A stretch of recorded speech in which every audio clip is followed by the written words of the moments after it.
Short term માટે કેટલા target રાખવા જોઈએ? હવે અહીંયા ચાર્ટ્સ તો બહુ અવેલેબલ નહીં હોય, પણ કઈ રીતના તમે જુઓ છો? એનએસડીએલ શોર્ટ ટર્મ માટે ઊભા રહેવું જોઈએ તો કેટલું અપ્રિસિએશન મળી શકે, કેટલા ટકા તમે જોઈ રહ્યા છો?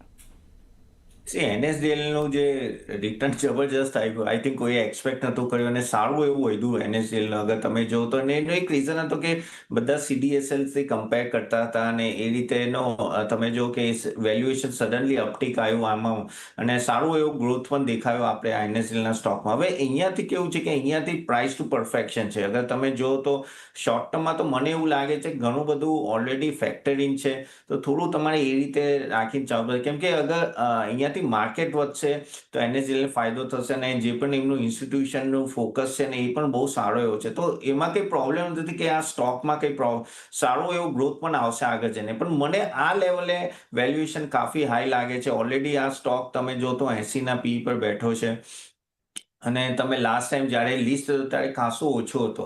સો વેલ્યુએશન પર્સપેક્ટિવ અગર તમે કહો તો શોર્ટ ટર્મ, તો હું એક્ઝેક્ટલી તો નહીં કહું કે જીગરભાઈ વધારે સારી રીતે કહી શકે, પણ મને વેલ્યુએશન પર્સપેક્ટિવ આઈ થિંક આ લેવલે તો હું બાય નાખું.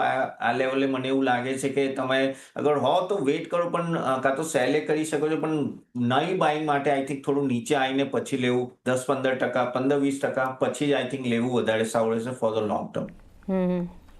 યસ, તો એમની પાસે તો છે, એટલે તમે તો હોલ્ડ કરી શકો છો. અત્યારે આજે જોઈએ તો નિયરલી 8.5%ની નજીકની જ આપણે તેજી જોઈ રહ્યા છે.